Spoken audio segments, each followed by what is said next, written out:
Penghalang relasi sehat. Maksudnya penghalang relasi yang baik dengan Tuhan.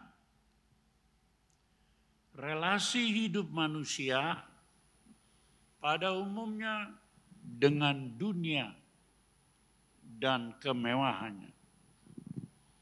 Tapi relasi yang hebat adalah relasi dengan Tuhan dan kedamaian hidup. Saya tidak menyesal sama sekali menjadi pendeta.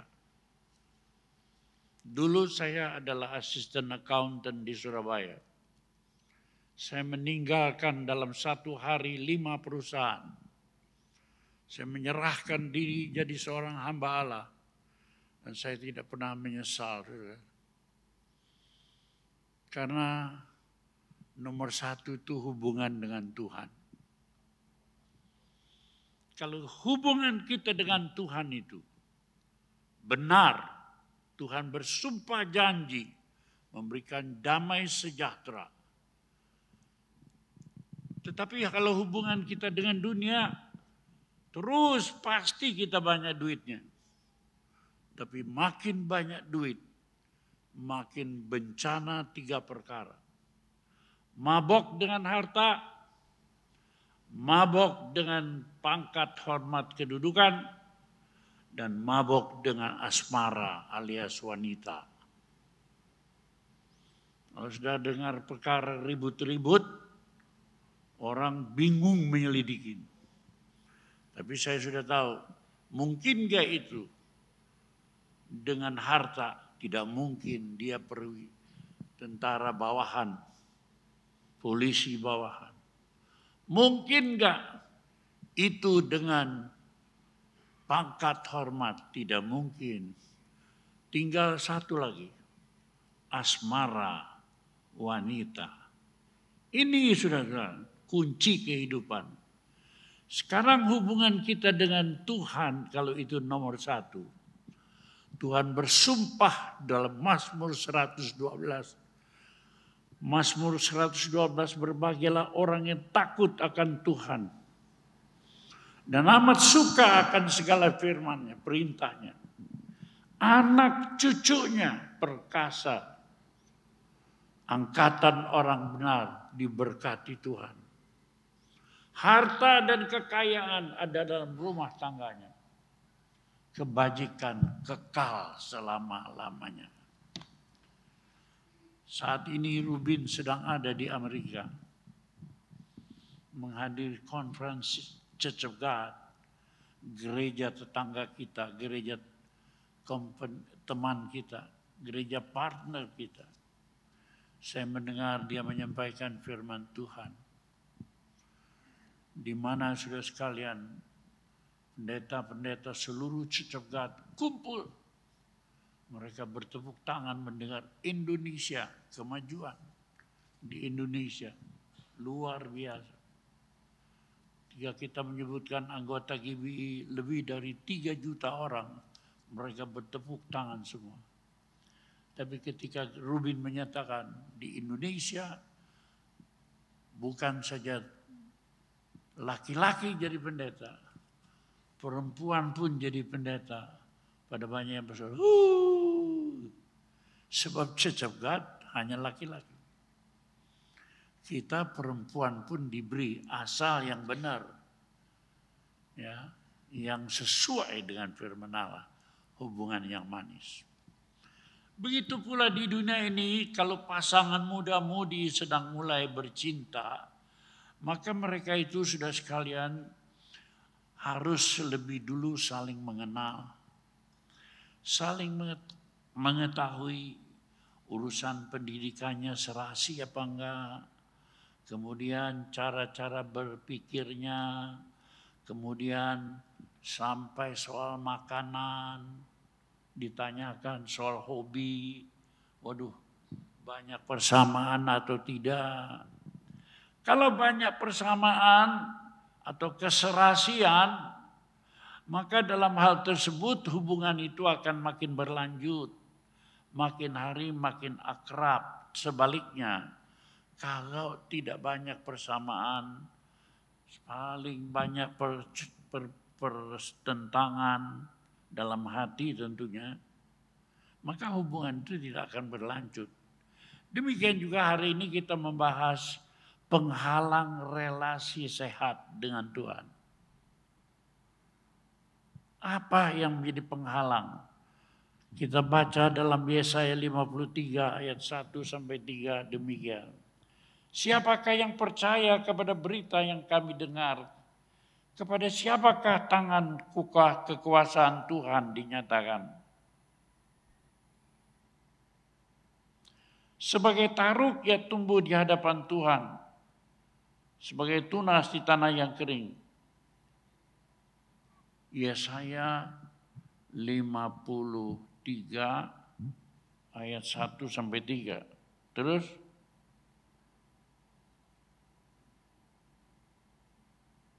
saya kira keliru ini ya. Yesaya 59 ayat 1 sampai 3. Apa yang menjadi penghalang? Apa yang menjadi perintang dalam hidup ini? Ada 3 perkara, saudara-saudara. Yang pertama adalah kejahatan dan dosa. Itu menjadi penghalang. Ya. Nomor 1, kepahitan dan dosa penghalang relasi yang terbesar. Itu nomor 1 penghalang dalam hidup kita, saudara.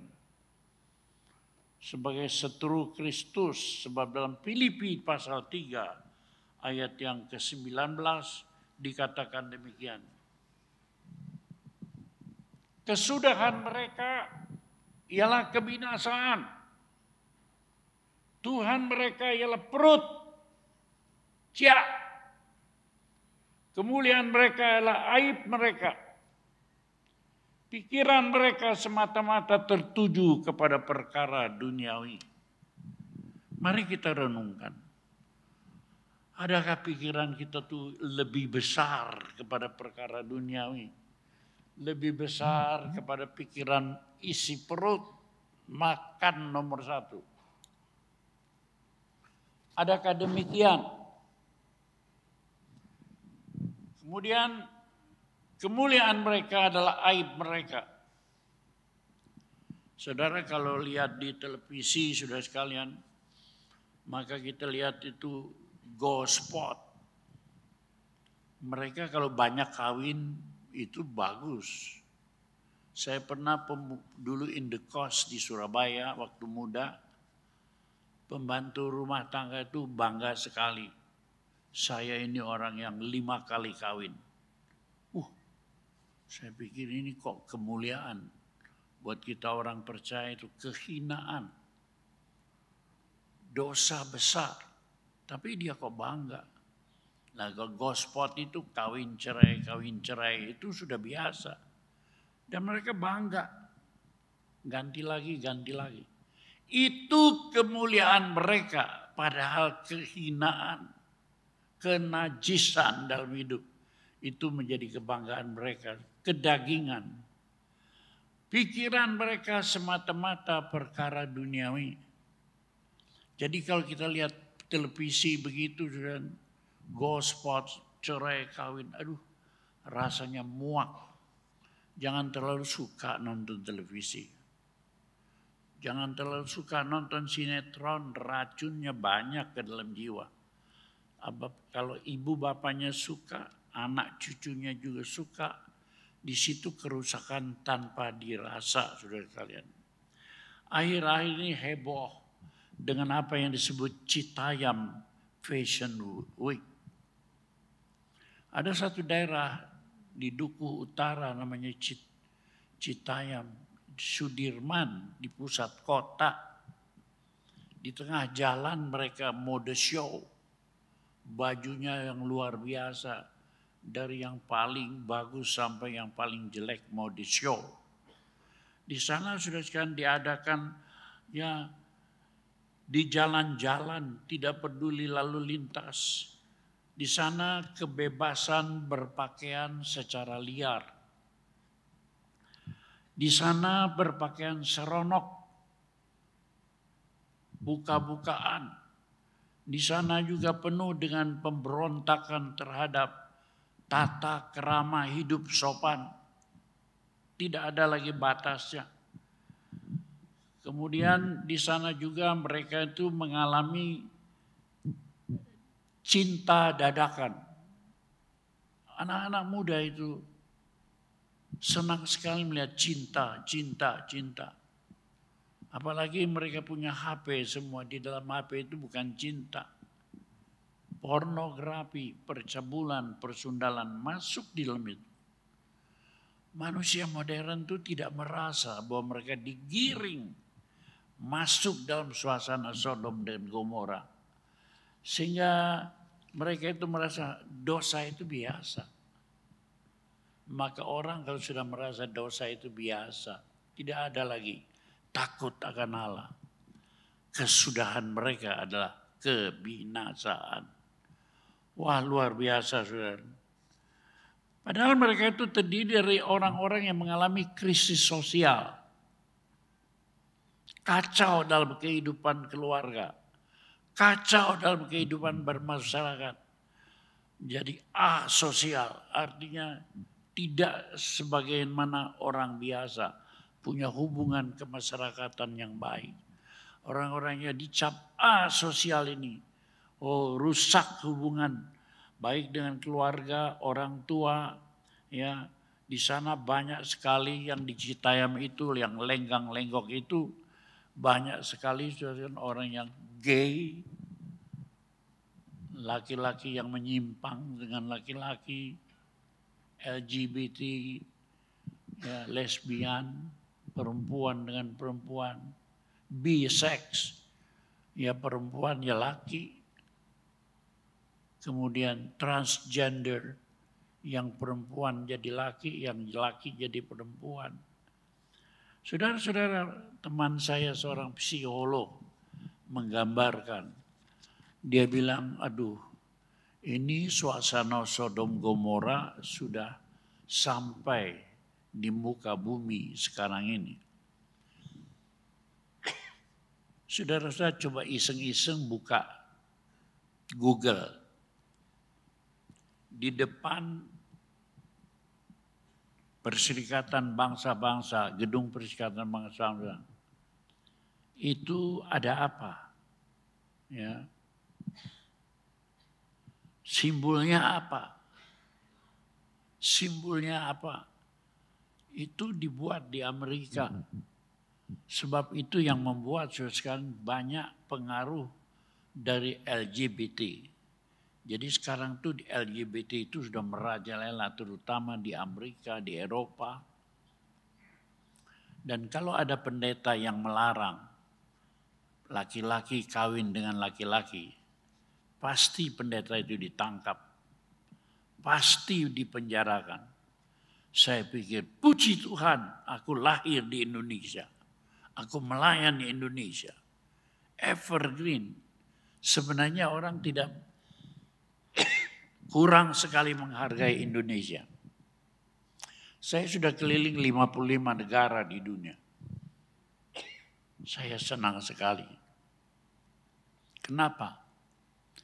Indonesia itu dari timur ke barat, dari Pontianak, terus di bawah sinar matahari. Matahari itu memberikan kehidupan. Jadi Indonesia ini subur, luar biasa makmur. Cuma banyak orang tidak merasakan itu. Lebih dari itu sudah sekalian, evergreen, selalu hijau itu luar biasa.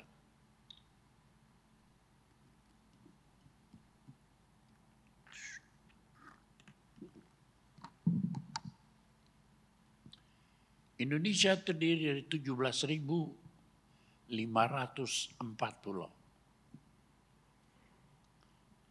Amerika hitung jari. Korea satu daerah. Dibagi lagi utara sama selatan, berkelahi. Indonesia 17.504. Beribu bahasa daerah. Beribu adat istiadat. Saya sudah keliling banyak di Indonesia, tapi tidak seperti banyak orang sempat ke pulau-pulau. Tapi saya dari Sabang sudah sampai Merauke sudah loncat-loncat. Enggak ada negeri seperti Indonesia. Orang lain boleh ribut, kelaparan gandum. Rusia penyebab perang, mereka sendiri kan sedang kelaparan. Ukraina penghasil gandum. Sekarang ini orang yang suka makan roti, ya maaf ya, roti akan naik sudah sekalian. Sebab Tiongkok juga kekurangan gandum. Jadi sudah sekalian kita melihat dunia sudah gila, tanda-tandanya luar biasa. Dalam Markus pasal 73 ayat 22, perzinahan, keserakahan, kejahatan, kelicikan, bisnismen pikir, hawa nafsu. Hawa nafsu ini merajalela. Kalau saya mengikuti perkara yang lagi besar sekarang, tembak-tembakan, bunuh-bunuhan, itu semua hawa nafsu. Orang ganteng hati-hati ya, jangan bangga dengan kegantengan. Sebab kegantenganmu yang membuat nyawamu habis.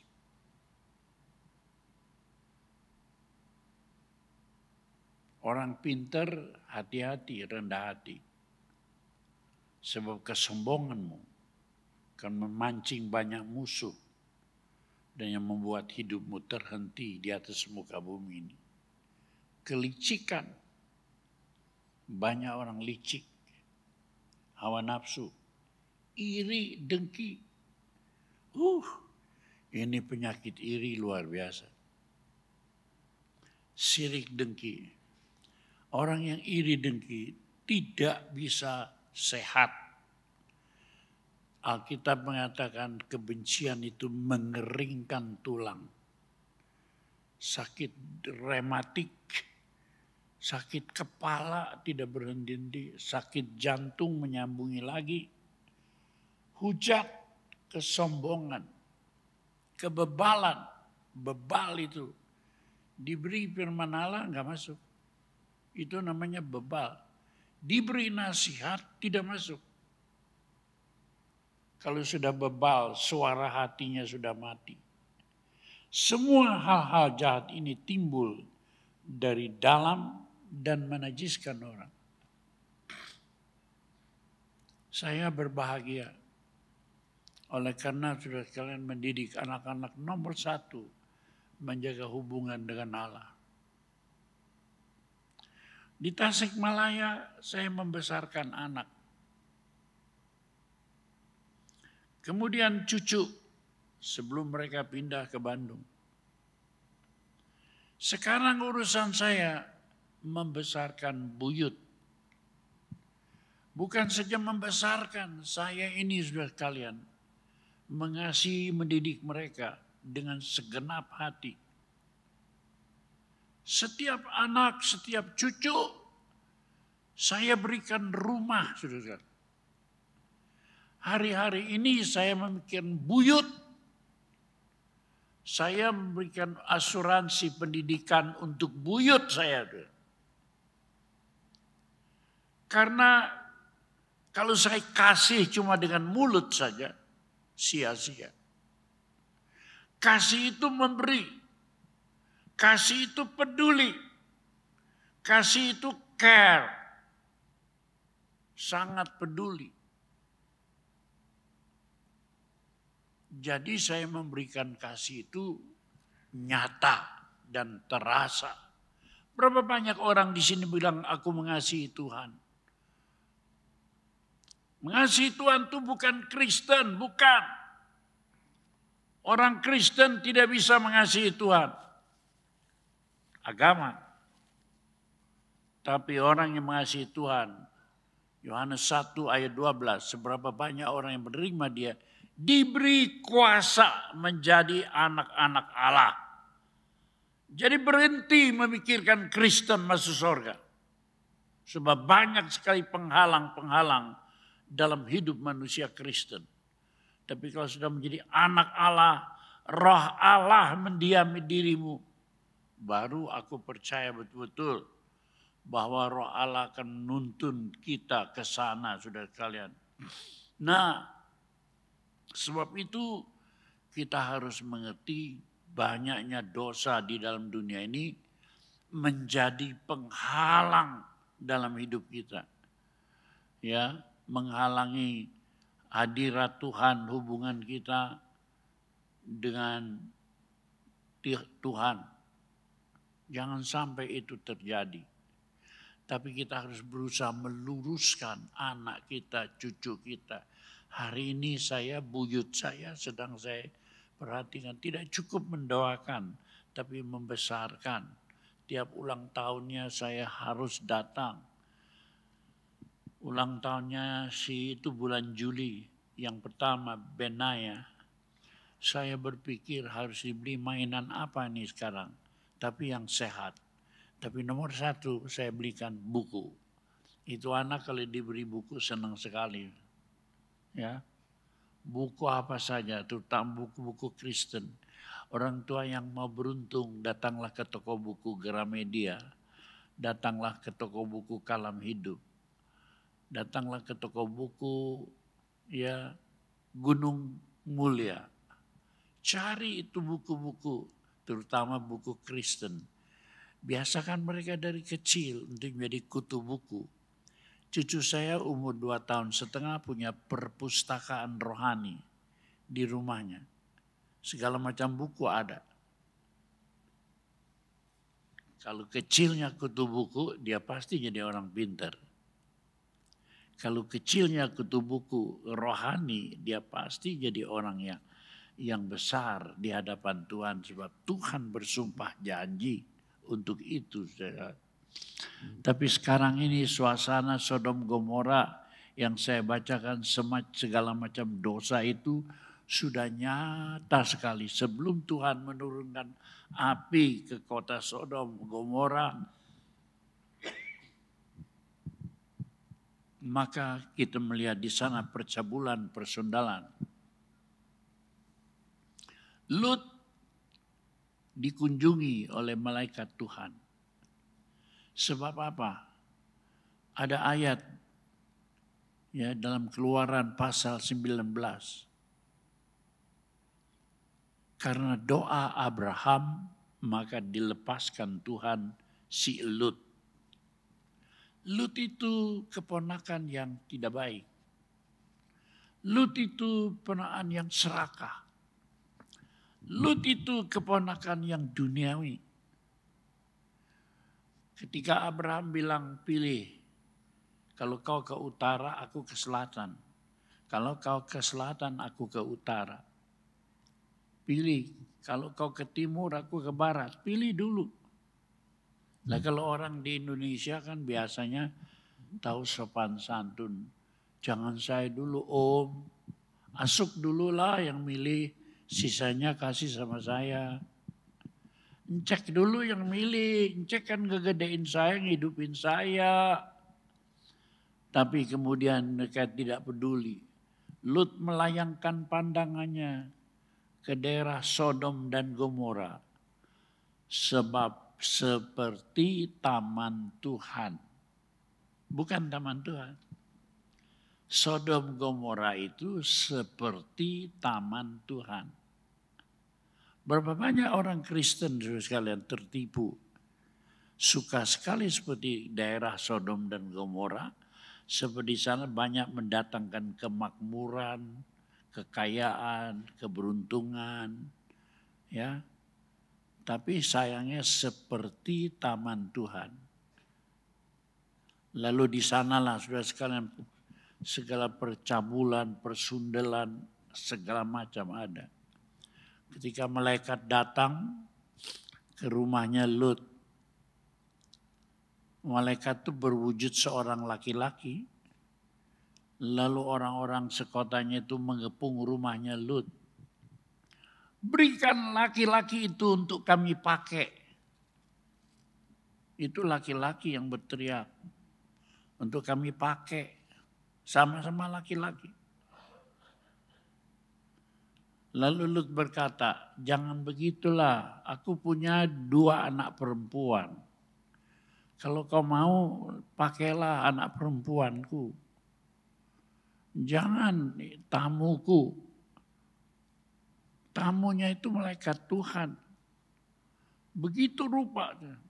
Sampai murka Allah luar biasa atas Sodom dan Gomora. Lalu kemudian api turun dari langit. Kalau saya tidak salah itu Kejadian pasal 13. Dan sekarang ini bekasnya di mana? Saya pernah ke Israel, ke daerah itu dan menginap di sebuah hotel namanya Lut Hotel, Hotel Lut. Loh, saya kok nginap di Hotel Lut? Tur yang mengatur, tapi never mind, asal hatiku tidak seperti hati Lut. Di situ tempatnya sekarang sudah jelas, laut mati itu loh. Bom dari Tuhan turun, itu Sodom dan Gomora. Saudara yang pergi ke Israel harus mengerti, jangan cuma lihat bagus ya, bagus ya. Itu tanah yang paling rendah di atas muka bumi, jauh di bawah laut. Di dalamnya banyak garam. Jadi laut mati itu sebelah sini digunakan oleh orang Yordania, sebelah sini oleh orang Israel. Di orang Yordania membuat segala alat kecantikan, mereknya itu Ahapa. Ya. Seperti merek di atas, Ahapa. Itu merek cinta dari Yordania, ada dari laut mati saudara sekalian. Jadi kalau berkunjung ke laut mati itu di situ sudah merenungkan bom Tuhan atas Sodom Gomora. Dan kalau sekarang dunia kita sudah meniru sama seperti Sodom Gomora, itu dosa-dosa yang menghalangi hubungan kita dengan Tuhan. Kita harus mengerti bahwa kedatangan Kristus sudah mendekat. Sudah siapkah kita menyiapkan diri untuk menyambut kedatangan Tuhan? Ataukah pada waktu kedatangan Tuhan seorang terangkat, seorang tertinggal? Suami istri, nanti kita lihat ada suami yang diangkat, istri ketinggalan. Sebab duniawi, terlalu duniawi. Ada juga yang istrinya terangkat. Sebab istrinya suka berdoa, suka masuk komsel, suka teguh dalam pelayanan. Suaminya yang ketinggalan, yang cuma cari duit. Itu nanti akan dibedakan mana yang terangkat, mana yang ketinggalan saudara sekalian. Sekarang ini sudah nyata. Waspadalah. Berjaga-jagalah. Itu dosa yang pertama tadi, pengrintang itu adalah kejahatan dan dosa sebagai penghalang yang terbesar.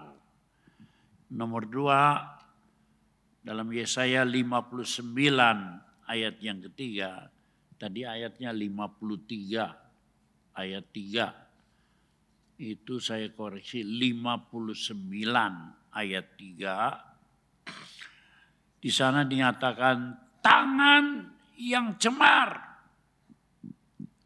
Ini penghalang hubungan yang manis dengan Tuhan. Ingat loh, bukan saudara pribadi, tetapi anak cucumu, buyutmu perkasa. Daud berkata keturunan ketiga, bahkan keturunan keempat. Lain kali dia berkata bahkan 1000 turunan. Bagi orang yang takut akan Allah, Tuhan peliharakan.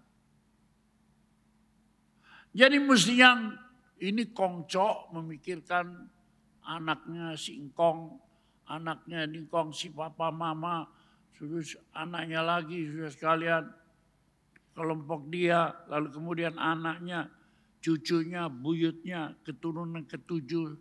Saya sudah keturunan ke-6 mengenal Tuhan. Kalau Benaya dan Nathanael punya anak nanti itu keturunan ke-7 yang mengenal Tuhan Yesus. Tadinya ibu saya suka tiamhyo ke langit. Ceit, cap gome, segala macam, saudara sekalian. Cengbeng, tidak pernah lupa. Nakar beras saja takarannya harus ke atas. Nggak boleh nakar itu tutupnya ke bawah. Nanti rezekinya tertutup. Kalau hari Jumat orang Islam dipanggil dari masjid. Saya ikut. Tapi saya tidak mengerti. Saya cuma lihat ada nasi kuning. Pesta hari Jumat itu. Ya. Amin. Makan. Kalau orang Dayak di Kalimantan datang dari kampung, ibu saya bikin ancak. Nasi kuning, nasi merah, nasi putih, rokok, segala macam sesajen dikerek ke atas pohon. Kalau orang Kristen datang pendeta, doa juga di rumah. Ibu saya itu seorang yang mengejar kebenaran, tapi dia tidak tahu kebenaran. Ditanya sama orang, Nyonya, kenapa Nyonya melakukan itu segalanya? Ibu saya menjawab, iya kalau saya rajin begitu kan, saya nggak tahu. Tapi kalau saya pasang semua, salah satu nanti kena katanya. Itu ibu saya selalu mengingat yang di atas. Tapi dia tidak tahu siapa yang di atas. Kalau orang Tionghoa kan ya perantara ke atas itu adalah tua pekong. Tua itu paling gede, paling tua.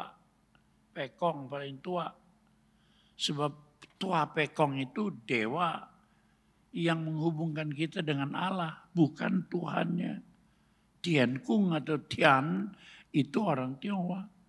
Cuma tidak ada orang langsung sembahyang ke Tian, selalu melalui perantaranya. Tua Pekong. Tua Pekong dapur, Tua Pekong darat, Tua Pekong langit. Wah, segala macam Tua Pekong. Orang bertanya, dia bilang salah satu nanti kena. Tapi kemudian saya baca ada ayat dalam Alkitab. Berbahagialah orang yang lapar dan haus akan kebenaran, karena ia akan dikenyangkan. Jadi saudara sekalian, saya anak yang pertama kenal Tuhan Yesus. Lalu kemudian saudara-saudara yang ada di Pulau Jawa sama-sama. Yang lain ada di Kalimantan, lama masih tua pekongan. Tapi gerakan 30 SPKI, Indonesia Ribut, ada pendeta yang dikirim ke Kalimantan, bersembunyi sampai di rumah saya. Sampai di gereja, di rumah saya. Sampai papa saya dan saya punya itio, bangun gereja Betel di Pangkalan Bun itu papa sama itio saya. Sampai seluruh keluarga dibaptis. Doa saya didengar oleh Tuhan. Padahal di sana tidak ada gereja. Tapi Tuhan sanggup 7 jenderal dan perwira dibunuh di lubang buaya. Dilempar di sana. Indonesia kacau, lalu ada pendeta sesat, cari temannya di Kalimantan. Temannya udah pindah ke kota yang lain. Tapi Tuhan kirimkan dia, sebab oma saya pendoa pertama yang ada di Pangkalan Bun. Orang Kristen satu-satunya yang ada di Pangkalan Bun, Kalimantan Tengah. Saudara tidak tahu tentang Pangkalan Bun. Saya beritahu Pangkalan Bun, Kalimantan Tengah adalah kota penting zaman dulu. Dekat Sampit, dekat Banjarmasin. Banjarmasin, Sampit, Pangkalan Bun. Dulu pelabuhan import langsung ke Singapura. Sebelum Pulau Jawa punya lapangan terbang, Pangkalan Bun sudah punya lapangan terbang. Itu lapangan terbang menjadi perebutan antara Amerika dan Jepang. Saya masih kecil. Saya lihat dari lombang perlindungan, bom Amerika ngebom. Mereka rebutan lapangan terbang Pangkalan Bun. Sebab itu pusat ekspor ke luar negeri. Karet, jelutung, alat-alat zaman perang dulu terdiri dari karet, jelutung. Dan nomor 2 di Kalimantan itu Tarakan. Tarakan itu daerah Balikpapan sana. Sebab dari Tarakan itu disedot minyak bahan bakar pesawat terbang. Itu nomor 1 dari sedotan, gak usah masuk pabrik. Langsung bisa menghidupkan pesawat terbang. Begitu pentingnya sekarang Tarakan dan Pangkalan Bun menjadi pusat perebutan Amerika, Jepang. Saya masih kecil umur 5 tahun. Saya lihat itu semua. Saya punya engkong bijaksana. Dia ungsikan anak cucunya ke Nangabulik, pedalaman. Di sana dia bikin lubang perlindungan. Dan dalam lubang perlindungan di atasnya pohon-pohon, bawahnya kami berlindung. Dari kecil sudah sekalian, kami dibesarkan, dijaga oleh engkong. Dan mulutnya disumpal pulai, kayu gabus. Maksudnya apa? Supaya kalau bom meledak, tidak tergigit lidah, tapi terpelihara. Tapi sejak pemerintahan Republik Indonesia, ada aturan semua ekspor harus dari Kalimantan, harus dari Jakarta. Waktu itu belum ada Surabaya, tidak boleh. Manado tidak boleh. Cuma satu, Jakarta. Jakarta hidup, lain-lainnya mati, termasuk Pangkalan Bun. Ya, jadi kalau saudara mau pergi ke daerah Pangkalan Bun, boleh bikin tur, saya jadi ketua tur ya. Saudara yang bayar. Senang. Ingat sejarah lama sudah sekalian, ya. Tapi Tuhan bilang dosa perintang yang kedua adalah tangan yang cemar. Penghalang hubungan dengan Tuhan. Yang dimaksud tangan yang cemar itu adalah tangan yang kotor, tangan yang berdosa. Di dalam Markus 9 ayat yang ketiga dikatakan begini. Markus 9, Mazmur. Markus 9 ayat yang ketiga. Itu dikatakan, kalau tanganmu berdosa, potong. Lebih baik kamu masuk dengan satu tangan ke surga daripada masuk 2 tangan ke neraka. Itu maksudnya tangan itu yang bercemar itu. Yang banyak melakukan pencurian, kelicikan, perbuatan jahat, penipuan.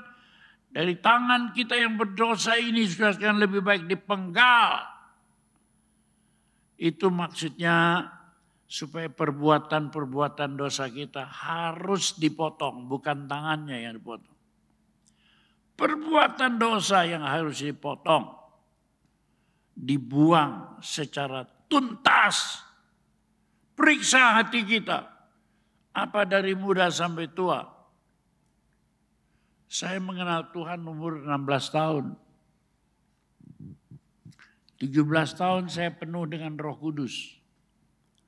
Tiap hari saya periksa hati saya, tangan saya, perbuatan saya. Nyanyian yang saya suka adalah peganglah tanganku Roh Kudus. Kenapa saya menyanyi? Kalau orang beragama rasanya suci. Perbuatannya suci. Tapi saya orang percaya. Saya hanya bisa kuat, saya bisa suci. Saya hanya bisa masuk surga dengan pertolongan Tuhan. Sebab itu saya selalu peganglah tanganku Roh Kudus. Setiap hari. Ku tak dapat jalan sendiri. Jadi orang yang merasa baik dan benar hati-hati. Sebab pintu neraka sedang menanti Anda. Anda orang beragama. Tapi belum menjadi anak Allah. Saya sangat membedakan antara orang beragama dengan anak Allah. Orang beragama Kristen kalau sudah dibaptis ya sudah. Saya udah Kristen kok, kalau mati masuk surga. Siapa bilang? Tuhan Yesus berkata, aku tidak mengenal kamu. Sebab kita itu bukan karena kepercayaan kita begitu, tapi karena kita melakukan kehendak Allah. Seberapa banyak orang menerima dia diberi kuasa menjadi anak-anak Allah. Saudara seberapa jadi Kristen menjadi anak Allah. Anak Allah adalah orang yang dipimpin oleh Roh Allah, penuh dengan Roh Kudus. Tritunggal itu nomor 1 Allah, Tien. Allah yang di surga. Tetapi kita tidak bisa mencapai Allah kecuali dalam nama Yesus, Allah yang di bumi. Tapi Allah yang di bumi sudah mati tersalib, tapi dia bangkit, dia naik ke surga, dia mengirimkan yang ketiga, Allah Roh Kudus. Di langit, di bumi, di hati. Yang disebut anak Allah, orang yang mengalami 3 perkara ini. Dia percaya Allah di langit. Ya, semua orang percaya. Allahu Akbar, percaya. Tien Kong. Ya. Kumbaya my Lord, kata orang Afrika. Yang besar di langit. Semua orang percaya. Tetapi akulah jalan kebenaran dan hidup, kata Yesus. Sebab orang percaya itu baru bisa diterima kalau dia percaya Yesus. Sebab manusia sangat berdosa. Dan Yesus menebusnya. Betapa pentingnya Allah menebus saudara dan saya. Sehingga Allah menjadi manusia dan rela mati menebus dosa kita. Supaya kita diselamatkan. Tapi setelah dia membuat tugas selesai. Finish. Sudah selesai. Perkataan terakhir. Sudah selesai. Dosamu, udah selesai, ditanggung. Supaya siapa yang percaya tidak binasa, melainkan beroleh hidup kekal. Itu Allah di bumi punya tugas. Tapi setelah itu dia naik ke sorga, maka yang ketiga ini Allah di hati, yaitu Roh Kudus. Jadi yang disebut anak Allah, yang disebut orang umum percaya Allah. Orang Kristen, agama, percaya Allah, percaya Yesus. Tapi tidak mengalami Roh Kudus. Yohanes Pembaptis berkata, aku membaptis engkau dengan air. Tapi dia yang akan datang. Menyentuh sepatunya pun aku tidak pantas. Dialah yang membaptis engkau dengan Roh Kudus dan api. Jadi saudara tidak cukup beragama Kristen. Tapi harus sungguh-sungguh hidup di akhir zaman ini penuh Roh Kudus. Jangan nanti pada waktu Tuhan datang, pelitanya enggak menyala. Kenapa? Enggak berisi minyak. Begitu mempelai datang, dia masih pergi cari mau beli minyak. Baru berusaha untuk penuh Roh Kudus. Sebab perang sudah dekat, kiamat sudah dekat. Perang segera berlangsung. Sekarang perang Ukraina sama Rusia enggak berhenti. Oleh karena itu sudah sekalian, maka sekarang gandum naik sekali. Eropa kelaparan, harga tinggi. Saya lihat dengan mata kepala sendiri dari Facebook, dari gadget. Orang-orang Amerika itu berkumpul di tempat pembuangan sampah untuk rebutan roti. Ini belum pernah terjadi. Kalau di Indonesia kan makanan tuh nasi. Kalau sudah buang gitu susah. Tapi kalau di Eropa itu, kalau sore roti setengah harga. Kalau besok roti itu dibuang. Padahal roti itu masih bisa tahan 2-3 hari. Nah itu jadi rebutan. Ini Eropa sekarang. Mereka dalam segala perkara, karena perang Ukraina itu bahan bakar habis, tidak cukup. Antara lain yang bergantung itu adalah Sri Lanka.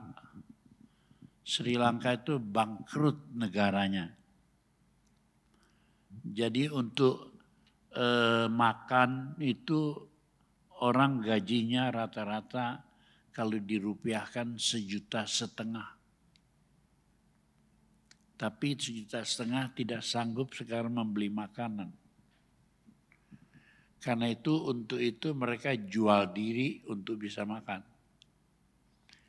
Kalau mereka menjadi pelacur, tukar dengan makanan, itu nilai hasilnya 15 juta.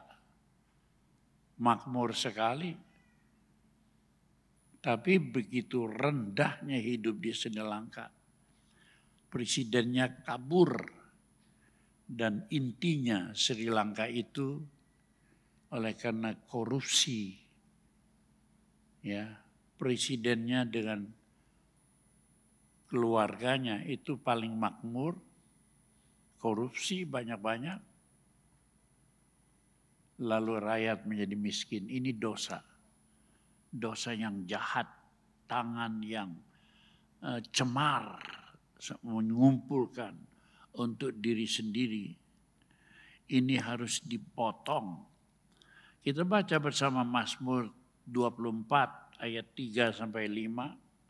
Ada? Nah, siapakah yang boleh naik ke atas gunung Tuhan? Siapakah yang boleh berdiri di tempatnya yang kudus? orang yang bersih tangannya dan murni hatinya. Baru boleh masuk gereja. Baru boleh masuk tempat kudus. Yang bersih tangannya, murni hatinya. Yang tidak menyerahkan diri kepada penipuan. Yang tidak bersumpah palsu atau ngebohongin orang. Dialah yang akan menerima berkat dari Tuhan. Keadilan dari Allah yang menyelamatkan kita. Tidak semua orang dalam gereja ini menerima berkat, menerima keadilan dari Allah. Karena tangan yang tidak bersih, saudara sekalian. Dan hati yang tidak murni. Hayo kita periksa diri masing-masing. Jangan menjadi tugas rutin datang ke gereja. Tapi sungguh-sungguh membersihkan tangan kita. Yakobus 4 ayat 8, di sana diberi nasihat bagi kita semua. Mendekatlah kepada Allah. Sekarang hidupmu jauh dari Allah. Mari mendekat kepada Allah. Maka ia akan mendekat kepadamu. Tahirkanlah tanganmu. Sucikanlah tanganmu. Hei orang-orang berdosa. Sucikan hatimu. Hei kamu orang yang mendua hati. Satu ke Tuhan, satu ke dunia. Satu kepada kesucian, tapi satu kepada kebohongan dunia.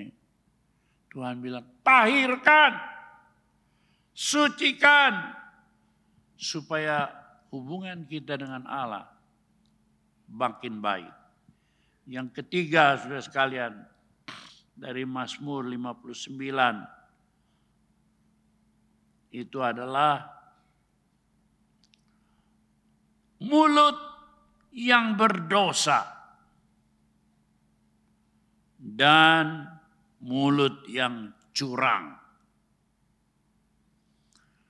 Kalau disebut mulut yang berdosa, itu artinya hubungan kita dengan Tuhan. Mulut yang curang itu hati hubungan kita dengan sesama manusia. Pertama dengan Tuhan kita bisa baca hubungan. Kenapa mulut kita bisa berdosa? Yakobus 3 ayat 9 hingga 11. Ini dosa yang kita buat dengan mulut dalam hubungan kita dengan Tuhan. Dengan lidah kita memuji Tuhan, Bapa kita. Tapi dengan lidah kita juga mengutuk manusia-manusia yang diciptakan menurut rupa Allah. Benar itu?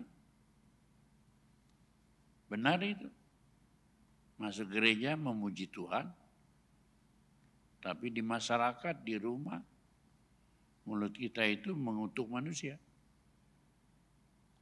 Dari mulut yang satu keluar berkat, tapi juga dari mulut itu keluar kutuk. Nyumpahin orang, memarahin orang. Ya. Hal ini saudara-saudaraku tidak boleh demikian terjadi. Enggak boleh. Ini mulut kita harus kita jaga. Supaya anak cucumu perkasa. Dan kalau anak cucu buyutmu perkasa, maka hidup engkong, kongcoknya perkasa. Sudah tua si engkong gak bisa apa-apa, bergantung sama cucunya. Tapi kalau sempat menanamkan hati yang murni, mulut yang tidak berdosa, itu mulut terus melanjutkan keturunan ketiga, keturunan keempat, dan seterusnya. Adakah sumber memancarkan air tawar dan air pahit dari mata air yang sama? Berarti sumbernya ini rusak. Hatimu itu tidak benar di hadapan Allah. Sehingga keluar dari hati berkat, karena agama, tapi kutuk keluar dari hati yang baik, ya, keluar dari mulut memuliakan Allah, tapi juga mengutuki manusia. Tidak begitu kata firman Tuhan. Ya. Jangan dari mulut kita itu keluar dua. Itu tandanya hati kita enggak benar. Perbaiki itu apa yang kita ucapkan kepada Tuhan. Jangan kita berdosa kepada Tuhan. Dan kemudian terhadap sesama manusia disebut jangan curang. Jangan berdosa. Jangan curang kepada sesama manusia. Yakobus 3 ayat 2 sampai 5, 6 dan 8 berbunyi begitu. Sebab kita semua ini bersalah dalam banyak hal. Barang siapa yang tidak bersalah dalam perkataannya, ia adalah orang yang sempurna. Siapa yang tidak bersalah dalam perkataannya? Acung. Ini orang yang sempurna. Ada? Saya nggak berani ngacung. Saya menjaga mulut saya. Tapi kalau sudah ngambek lupa. Nah ini dosa.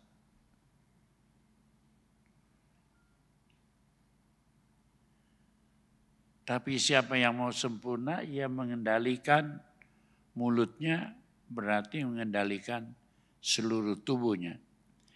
Kita mengenakan kekang pada mulut kuda. Kenapa kuda itu bisa menurut, kalau kekangnya ditarik dia berhenti. Kalau kanak dia belok kanan. Kalau kiri ke kiri. Hanya dari perasaan pada mulutnya, pada lidahnya, kita bisa mengendalikannya. Kita mengekang pada mulutnya. Terus ayat 4 dan 5 berbunyi demikian. Dan lihat saja kapal-kapal itu walaupun besar-besar digerakkan oleh angin keras. Zaman dulu kapalnya dari layar. Layar mengembang. Namun dapat dikendalikan oleh kemudi yang kecil menurut kehendak jurumudi. Kemudi kapal itu di bawah paling belakang kecil. Sedikit belok, beloklah kapal yang besar. Sedikit ke sebelah sini, beloklah ke barat. Hanya dikendalikan oleh kemudi yang kecil. Walaupun anggota kecil dari tubuh kita yaitu mulut, namun dapat memegahkan perkara-perkara yang besar. Orang yang sombong itu kelihatan sekali dari omongnya. Dia lupa bahwa mereka bakal tua. Mereka bakal mati. Semua orang pendekar-pendekar, semua mati. Di mana Kubilai Khan, yang dulu jago, menguasai Tiongkok, Genghis Khan, semua mati. Di mana Napoleon Bonaparte, semua mati. Di mana Hitler, mati juga.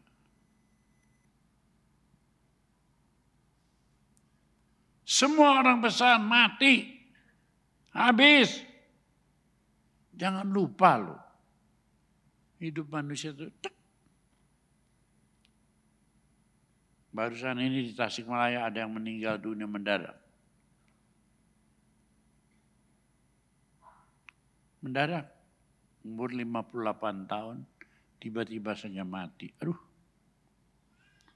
Saya kok sudah 83 masih diizinkan Tuhan berkhotbah.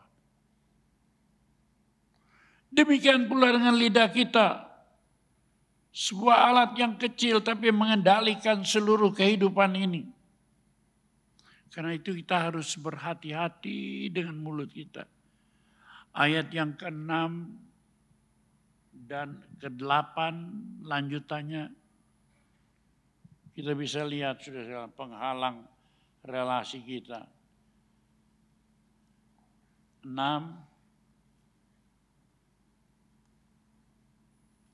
Yakobus pasal 4 ayat yang ke-6.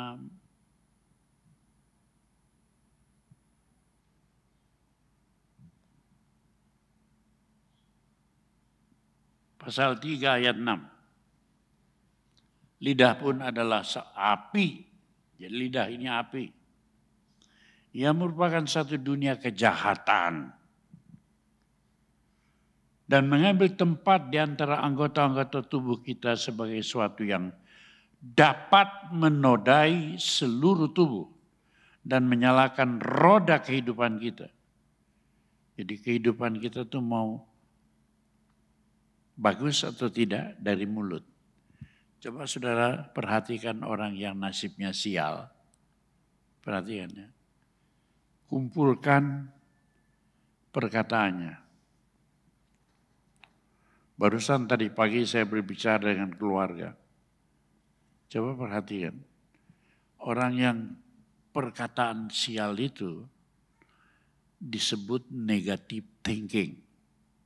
Orang yang berpikir dari segi yang negatif. Kalau dikasih sayur capcay beli di restoran, sama dia dihitung I al san se u. Wah ini bukan capcay, ini cuma ucai. Gocai ini namanya. Bukan mikirnya terima kasih, bukan. Kita kan nomor satu dikasih orang apa aja terima kasih, dia enggak. Itu namanya memang lahirnya itu sudah negatif. DNA-nya negatif.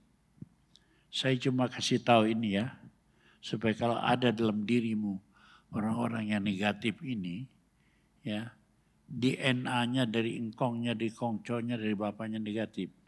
Tidak ada orang bisa mengobati ini. Kecuali lahir baru. Minta ampun sama Tuhan Yesus. Dan siang malam berdoa. Mohon supaya negatif thinking dirubah menjadi positive thinking. Di Tasikmalaya ada seorang janda. Namanya kita biasa panggil Ciperak. Ya. Kedua temannya adalah orang kaya. Toko murni di Tasikmalaya. Saya kalau piknik kemana-mana suka sekali ditemani oleh Ciperak dan toko murni. Saya tidak tahu kenapa saya usut sebab dua-dua ini janda yang sederhana tapi berpikirnya positif. Enggak pernah dia itu pikir negatif. Janda hidup sendirian, anaknya di luar kota semua. Namanya Ciperak. Satu lagi namanya ya bukan perak, ini emas, toko murni. Istri saya paling senang. Saya berempat selalu piknik ke gunung-gunung, ke kafe-kafe. Saya sukanya ke sawah-sawah. Saya tidak suka ke kota, udah bosen. 55 negara saya kunjungin. Cuma batu-batu disusun jadi gedung. Tapi kalau alam yang diatur oleh Tuhan. Rahasianya apa? Ngomongnya itu positif. Sukacita sebatang kara. Positif. Apalagi yang toko emas. Saya punya perak dan emas mendampingi saya. Karena sudah sekarang pikirnya positif. Orang yang ngecaprak, ngomong asal ngomong itu orang sial. Jadi saudara mesti lihat dalam dirimu dan minta Roh Kudus masuk dalam hidupmu untuk mengubah. Sebab tidak seorang pun bisa mengubah ini. Jadi ayat 7, 8. Tetapi tidak seorang pun yang berkuasa menjinakkan lidahnya. Ini satu yang paling liar. Ia adalah sesuatu yang buas. Yang tak terkuasai. Penuh racun yang mematikan. Periksa diri kita masing-masing sebelum kedatangan Tuhan. Supaya dalam keluarga rumah tangga kita tidak ada racun-racun ini meracuni anak-anak kita, cucu kita, buyut kita. Supaya anak cucu kita percaya dengan segenap hati kepada Tuhan dan menjadi bintang-bintang di dunia. Oh, luar biasa. Jangan menjadi penghalang dalam hidup kita. Sebab itu kita baca Yakobus pasal 4 ayat yang keempat.